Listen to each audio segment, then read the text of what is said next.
Welcome back to JAK Sports. We have a lot to talk about today. We're going to talk about Lavar Ball, because of course we are. We're going to talk about whether Calvin Johnson's coming out of retirement already.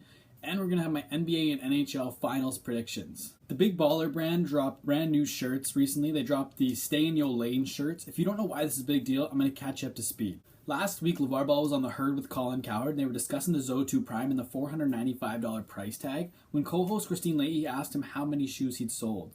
Ball responded by saying to stay in your lane. Leahy also recommended that Big Baller brand cater towards women to help grow their market reach. In response to that, Ball said that Leahy scares him and that she's a hater. Leahy took offense to these comments, and she did say that Lavar Ball was disrespectful to women. In response to this incident, Lavar Ball dropped the Stay in Your Lane shirts. As I just mentioned, these shirts retail for $60. They didn't only drop the t-shirts, they dropped the Stay in Your Lane women's edition, which is a tank top version of the shirt. When Lavar Ball announced that these shirts were coming out, he quoted the Stay in Your Lane shirt. As it's a quote, in my opinion, that's him directly referencing the fact that he said on the herd. In response to the shirts coming out, Leahy made a tweet asking people to donate $50 to $60 around the price tag of a Lavar Ball Stay in Your Lane shirt to Girls Inc. Girls Inc. is to inspire young girls to become smart, strong, and bold, and I think it's a great response. I really think Lavar Ball dropping these Stay in Your Lane shirts, it's petty. I haven't really had a problem with him up to this point with what he's done and what he said, but I just really think that these shirts are unnecessary. Lavar Ball was also in the news because he got challenged by Ice Cube to hit a 4-point shot. Woo! You make it, Lavar? I buy a pair of them big baller brains. Yeah. 4-point challenge for your boy Ice Cube. Yeah. And if he does, he'll buy 10 pairs of the Zo2 Prime. If you don't know what the 4-point shot is, it's in the new Big 3, which is a professional 3-on-3 basketball league, which is ran by Ice Cube. The 4-point line is 30 feet compared to the NBA 3-point line, which is 23.75. It's just a gimmick that's used on the show. This is a very smart marketing play by Ice Cube. He knows that people are going to tune in to see if Lavar Ball can hit that shot. And with Lavar Ball being there, it's getting tons of media coverage for his brand new league and show, Big 3. And it's only costing him $5,000. And if Lavar Ball doesn't hit the shot, it costs him nothing. From one ball to the other, reports have come out that Lonzo Ball might be working out for the Philadelphia 76ers. His agent and 76ers GM Brian Colangelo are having a sit-down meeting to discuss this. This news comes as a bit of a shock, as after the NBA draft lottery, it was said that Lonzo Ball was only going to work out for the Los Angeles Lakers, but now he's not going to work out for the team above them, the Boston Celtics. He's going to work out for the team below them, the Philadelphia 76ers. I think he's doing it not that he thinks he's going to get passed over by the Lakers, but to make sure that Boston doesn't draft him. He's not working out for them, and he's going to work out for the 76ers, just kind of to show Boston he really isn't interested. He wants them to pass on him so that he can get drafted by the Lakers. Paul Millsap opted out of his last year $21.4 million contract with the Hawks. This comes after the Hawks publicly stated that re-signing Millsap was a top priority, and Millsap expressed interest in re-signing with the Hawks. I think Millsap opted out his contract because he wants to win, he wants a ring, and he knows he's not going to get it in Atlanta. He has to go somewhere and join better players because that's the way the NBA is now. You have to go play with the better players in order to win, because getting past Golden State or Cleveland can't be done alone. That being said, where could Millsap potentially end up next season? Millsap could go back to Utah, the team that drafted him back in 2006. I think if they get him, they could have a high chance of re-signing Gordon Hayward, and if they have Millsap, Hayward, and Gobert, I think they become a real contender next season. Millsap could end up in Boston, play alongside Al Horford, who he played with in Atlanta. We've seen this year that Boston isn't yet ready to beat Cleveland yet. I think you can put Millsap there and they could contend with Cleveland. I still don't think they'd be ready to beat them, but that's definitely a place he could end up. He could also end up in Chicago, play with Jimmy Butler and Dwayne Wade, again trying to get past the Cavs.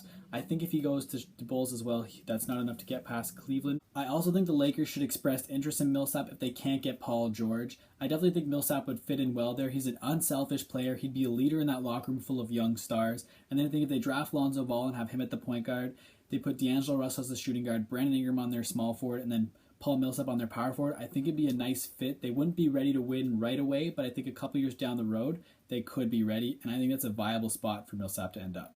Of course, Millsap could sign back with Atlanta if he really wants to. That is also an option. Hamidou Diallo withdrew from the NBA draft on Wednesday night. He was the 6'5" explosive wing out of Kentucky, but the interesting thing with him is he hasn't seen 5-on-5 action in about 6 months. He enrolled in Kentucky in January, but feared that if he got into games it would hurt his draft stock, so he only practiced with the team. Despite that, he was still predicted to go around late first, early second round, but he didn't get any promises from any teams that they were going to take him, so because of that, he decided he was going to return to Kentucky to try and boost his draft stock. I think it's a good idea. I think his Kentucky team next year is going to be pretty solid. Diallo was a 5-star player coming out of high school, so I think he's going to boost his draft stock and he can end up being a lottery next season. Lionel Messi lost his appeal over a tax fraud conviction this week. He was sentenced to a 21-month prison sentence after he defrauded Spanish tax authorities around 4 million euros from 2007 to 2009. Luckily for Messi and Barcelona fans, he probably won't have to serve any time, as Spanish law decrees that a sentence under 24 months can be served as strictly probation, and as I said, Messi's sentence is only 21, so he should get out scot-free here. A tax fraud conviction wasn't the only thing Messi had to worry about this week. Reports are coming out that Barcelona star Neymar might be jumping ship and going to England to play in the Premier League. Neymar's father has expressed that he wants him to go play in the Premier League so he can get out from underneath Messi and Suarez and become the lead striker for a team and eventually become the #1 striker in the world. Man U boss Jose Mourinho has been a fan of Neymar and his game for quite some time, and Express Sport UK has reported that if Neymar does go to the Premier League, it'll be a war between Man City and Man U to sign him at around £100 million. Did you think that we were done talking about football superstars and tax evasion? Because we aren't. Lionel Messi's counterpart, Cristiano Ronaldo, could be facing tax evasion charges after the Spanish tax authority alleged that he defrauded them of around 15 million euros from 2011 to 2014. That is nearly 4 times more than Messi was just convicted for. It should be noted that in December of 2016, documents came out showing that Ronaldo and current Manchester United boss Jose Mourinho avoided paying taxes by shipping large amounts of money to the British Virgin Islands. The Spanish tax authority has called for a 5-year sentence on Ronaldo. As I just talked about with Messi, if the sentence is under 24 months, you can serve it as probation without doing any prison time. As Ronaldo's is much longer than that, I have no idea how this is going to play out. Are we going to potentially see Ronaldo in prison? I really have no idea. I'm not a legal expert, but I'm interested to see how this plays out. Odell Beckham Jr. made history this week. He signed the largest shoe deal in NFL history. He signed with Nike for 5 years, $29 million, and it could go up to as many as 8 years, $48 million. This shoe deal is worth more than Beckham's contract with the Giants. His contract with the Giants is $10.4 million for 4 years. This might seem like a lot, but when it's compared to NBA shoe deals, it's not. Just for example, Kevin Durant's shoe deal is $250 million for 10 years. The disparity between the NFL players and the NBA players' shoe deals is just strictly on usability of the shoes. You can wear your basketball shoes on the court or for everyday use, whereas with football cleats, you can only wear them when you're on the football field. Could Calvin Johnson be coming out of retirement? He was a special guest of Todd Downing, the offensive coordinator of the Oakland Raiders, at their practice this week, and he was on the field giving tricks and tips to the Raiders' receiving corps. That in itself would have been something, but after that, Calvin Johnson went golfing with Oakland Raiders QB Derek Carr, as well as offensive coordinator Todd Downing and the wide receiver coach. This got me thinking, is there a chance that the Oakland Raiders are trying to get Calvin Johnson to come out of retirement? The Raiders already have a solid team with a bright young QB in Derek Carr, a good offensive line, a solid receiving core already, and they just convinced Marshawn Lynch to come out of retirement and play for them. I think they're already a contender, and if Calvin Johnson comes back and plays for them in their wide receiving core, that only amplifies that. I think they are a true contender for next season if he does. And I think that whole golf game with the quarterback, the offensive coordinator, and the receiving coach, I think that's just too perfect for them all to be there at the same time. I think they were all in his ear that entire game trying to convince him to come out of retirement and play for them. I would not be surprised if we saw Calvin Johnson suit up in the NFL next season. The NHL Finals matchup is set. You have the Pittsburgh Penguins going against the Nashville Predators. Offense versus defense. Whoever wins this Stanley Cup will make history. If the Penguins win it, they'll be the first team ever to repeat as Stanley Cup champions in the salary cap era. And if Nashville wins, they are going to be the first 16th seed team to win the Stanley Cup. In terms of my prediction for this series, I really don't know. Before every single episode, I take notes and stuff, and I had a section set out for the prediction of this series, and I couldn't write it. I didn't know who to pick. You have a great offense in the Pittsburgh Penguins and the best player in the world, Sidney Crosby, going against Nashville, the 16th seed who's been impressing me over the course of the playoffs. Pekka Rinne's been playing out of his mind. His save percentage has been going down a little bit every single round, though. Matt Murray's back with the Penguins. He's an unbelievable goaltender. He's going to be a great goalie for years to come. I really don't know. Pittsburgh has home ice advantage. If I had to pick, I'm just going to go with Nashville Predators in 7. Offense does not win championships. Defense wins championships. And I don't know if Pittsburgh is going to be able to pull off 3 Game 7 wins in 1 playoffs. The NBA Finals. It's set. Cleveland Cavaliers, Golden State Warriors. The first time ever 2 teams have met 3 years in a row.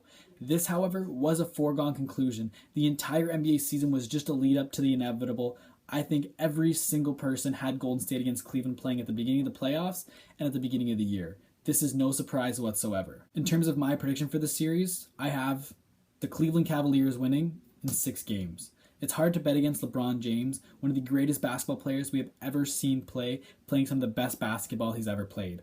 Over the course of these playoffs, he's averaged 32 points, 8 rebounds, and 7 assists on 55% shooting and 40% from beyond the arc. That is absolutely ridiculous. And I understand you can argue that LeBron James is going up against a stacked Golden State team with Steph Curry and Kevin Durant, 2 of the 3 best players in our league. But it should be noted that LeBron James isn't only playing out of his mind right now, he plays great basketball in the finals against Steph Curry and Kevin Durant. When LeBron played Durant and the Oklahoma City Thunder in 2012, he went off for 29, 8, and 7 against them. In 2015, when the Cavs played the Warriors, LeBron James went off for 36, 13, and 9 in that series. Of course, his numbers were a little bit higher as he was playing Golden State Warriors pretty much alone, as both Kyrie and Kevin Love were not in that series, and he took a depleted Cleveland Cavaliers with stars like Matthew Dellavedova and Timothy Mozgov to 6 games against the Golden State Warriors. Last year, when LeBron and the Cavaliers played Curry and the Warriors, he went off for 30, 11, and 8. That is just unbelievable numbers, and they won the championship. To further back up my prediction, we have to look at how Cleveland won the NBA championship last year. They owned the paint last year. They averaged 45% from the paint throughout the entire series and 60% from the paint in Game 7. And you can make the argument that Bogut was injured. They didn't have rim protection. And they got rid of Bogut this year and didn't replace him. They have Zaza Pachulia, and if you think Zaza Pachulia is going to own the paint and protect the rim, you're absolutely delusional. And don't get me wrong, Golden State is a great team. They have the highest collection of elite talent on an NBA team ever, with Klay Thompson, Draymond Green, Steph Curry, and Kevin Durant. But by adding Kevin Durant, they had to get rid of their entire depth, which helped them compete against Cleveland last year, and they got rid of all their rim protection. And I just don't think that they're going to be able to stop Cleveland in the NBA Finals. I think Cleveland's going to own the paint, and they can still shoot the 3. Their ball movement's great, and they're going to take it in 6 games. Thank you once again for tuning in. I want you to let me know in the comment section down below your opinion on anything I talked about today, but I really want to know, who do you think is going to win the NBA championship, and how many games, and why? Make sure you like, share, and subscribe, and I'll see you next week.